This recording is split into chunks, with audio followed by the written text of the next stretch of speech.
क्योंकि ईरान की तरफ से इजराइल पर जो अटैक किया गया, जो गलती की गई, उसका खामियाजा ईरान को भुगतना पड़ा। इजराइल की तरफ से वापस अटैक किया गया था, लेकिन अब सवाल ये खड़ा होता है, क्या ईरान पलटवार करेगा, एक बार दोबारा से अटैक करेगा, या चुप रहेगा, या फिर कूटनीति का सहारा लेगा? क्या कहती है रिपोर्ट, आपको दिखाते हैं।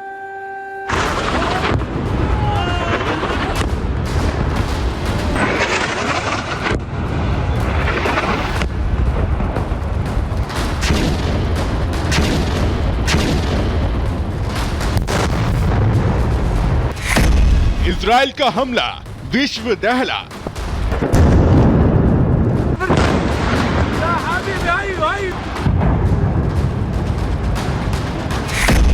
ईरान देगा जवाब, करेगा पलटवार।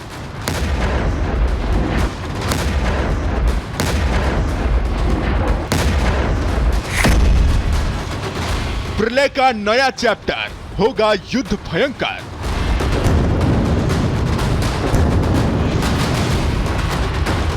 इजराइल ने 25 दिन बाद ईरान के हमले का जवाब दिया है। इजराइल ने ईरान के 10 ठिकानों को निशाना बनाया है। इस हमले में ईरान के रेड आर्मी के 4 आर्मी अफसरों की जान चली गई, जिसके बाद से ही दुनिया एक अनजाने खौफ से डरी हुई है। हर किसी के जहन में ये सवाल कौंध रहा है कि इजराइल के हमले का आखिर ईरान क्या जवाब देगा।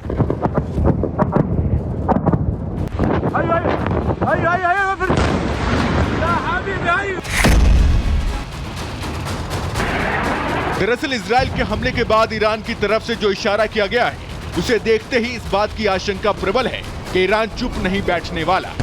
वो इजरायली हमले का मुंहतोड़ जवाब जरूर देगा।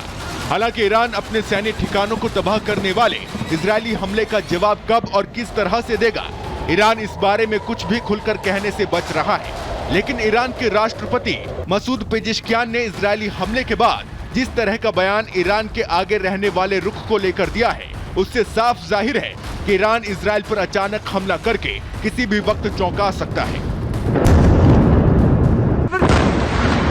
जी हां, ईरान के राष्ट्रपति मसूद पेजेश्कियान ने इजरायली हमले के बाद ईरान के लोगों में मची अफरा तफरी के बीच जनता को संदेश देते हुए कहा है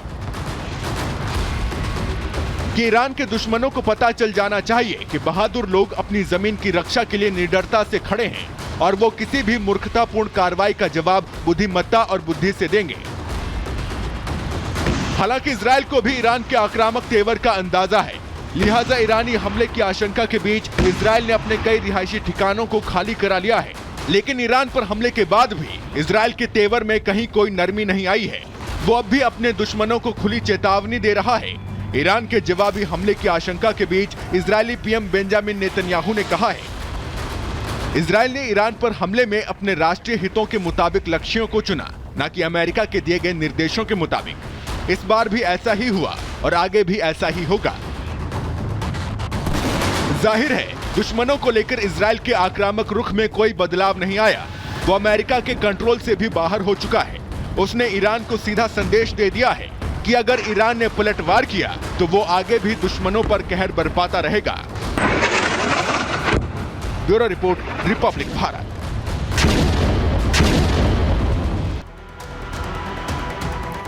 इजराइल ने ईरान पर जो हमला किया उसे वो ईरान के हमले का जवाब बता रहा है। अब ईरान इस हमले के बाद क्या जवाब देगा, इसी पर मिडिल ईस्ट का भविष्य टिका होगा।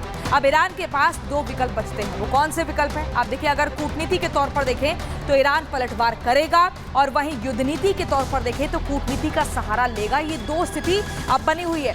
यहाँ पर अगर कूटनीति के तौर पर देखें तो जोरदार अटैक करेगा, युद्ध नीति के तहत देखें तो अंतर्राष्ट्रीय मंचों पर मुद्दा उठाएगा ताकि कहीं ना कहीं स्थिति बेहतर हो जाए, जो बार बार कही जा रही है। कूटनीति के आधार पर जंग का दायरा बढ़ाएगा, लेकिन वही युद्ध नीति की अगर बात करें तो इजराइल को कूटनीति से घेरेगा ताकि उसको एक भ्रम में रखा जाए और उसके बाद जो ईरान करना चाहता है वो उसको कर पाए। इसी बीच हम अगली खबर आपको बताएंगे, और अब अगली बड़ी खबर आ रही है उत्तर प्रदेश के कौशाम्बी से, जहां पर अवैध मदरसों की जांच, मदरसों को विदेशी फंडिंग की जांच होगी।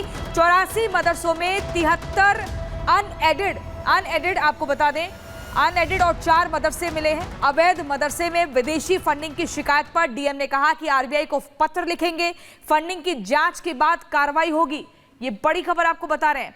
अब इस पूरे मामले में जांच होगी कि आखिर ये फंड कहां से आया। मदरसों को विदेशी फंडिंग की जांच होगी। उत्तर प्रदेश के कौशाम्बी का मामला है। अवैध मदरसों की जांच के लिए पत्र लिखा जाएगा। कुल मिला के हमारे ज़िले में 84 मदरसाज हैं, जिसमें 11 मदरसा है जो मान्यता प्राप्त है, एडेड है, और बाकी मान्यता प्राप्त है लेकिन अनएडेड है। उसके अतिरिक्त 4 ऐसे पाए गए हैं जो मान्यता प्राप्त नहीं है, जो अवैध के रूप में चल रहे हैं। उसके क्रम में एक के खिलाफ अभी कार्रवाई हुई है, बाकी के 3 में भी अभी कार्रवाई संचालित है। अभी जैसे ही पूरा रिपोर्ट आ जाएगा उसमें भी कार्रवाई की जाएगी। उसके क्रम में ये भी कहना है कि सुप्रीम कोर्ट के उसमें कुछ ऑर्डर्स भी आए हैं, उसको भी संज्ञान में लेते हुए पूरे मदरसा जो अवैध है उसमें कार्रवाई की जाएगी। और रूस की राजधानी मॉस्को के एक पार्क में युवकों की तरफ से फायरिंग की गई, जिसमें 5 लोगों की जान चली गई है। आपको दिखाते हैं 1 मिनट की इस रिपोर्ट के जरिए पूरी खबर। मॉस्को के सेंट्रल पार्क में पर्यटक घूमने आए थे, लेकिन अचानक गोली चलने की आवाज सुनाई दी। गोलियों की आवाज सुनते ही पर्यटक घबराकर भागने लगे। फायरिंग मॉस्को के पुश्किनो में एक सिटी पार्क में हुई। जिस वक्त गोली चली उस समय बड़ी संख्या में स्थानीय लोग और पर्यटक पार्क में मौजूद थे। बताया जा रहा है कि गोलीबारी की एक घटना एक विवाद के बाद शुरू हुई। 2 गुटों की इस फायरिंग में 5 लोगों के मारे जाने की भी खबर है। शुरू में कई लोग विवाद को सुलझाने की कोशिश कर रहे थे। इसी कहासुनी के बीच एक शख्स ने पिस्तौल निकालकर गोलीबारी शुरू कर दी। गोली की आवाज सुनते ही पार्क में मौजूद लोग अपनी जान बचाने के लिए भागने लगे। इस गोलीबारी और मारपीट की वजह एक कम उम्र की लड़की को धमकाना बताया जा रहा है। लड़की को धमकाने के बाद 2 गुट आमने सामने आ गए और एक शख्स ने फायरिंग शुरू कर दी। Bureau report, Republic Bharat.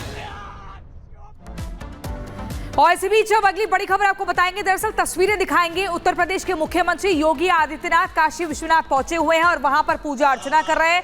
पूरे विधि विधान के साथ योगी आदित्यनाथ यहाँ काशी विश्वनाथ, जो कि देखिए ये मंदिर जो है ज्योतिर्लिंग में आता है, और पहुंचे हुए हैं, विधि विधान के साथ पूजा अर्चना कर रहे हैं। कार्तिक मास इन दिनों चल रहा है। योगी आदित्यनाथ हर एक, अगर हम त्योहारों की बात करें या किसी भी ऐसे महीने की बात करें जो काफ़ी सनातनियों के आधार पर एक शुभ माना जाता है, तो उसकी रीति रस्म निभाते हैं। और महिमा यही तस्वीरें दिख रही हैं। योगी आदित्यनाथ मंदिर के भीतर हैं और ये यहाँ पर विधि विधान के साथ पूजा अर्चना की जा रही है। मंत्रोच्चार की ध्वनि आप सुन रहे हैं। सीएम योगी आदित्यनाथ शिवलिंग की पूजा करते हुए आपको इस वक्त नजर आ रहे हैं। वाराणसी दौरे पर सीएम योगी आदित्यनाथ मंदिर पहुंचे, पूजा अर्चना कर रहे हैं। सुनिए जरा।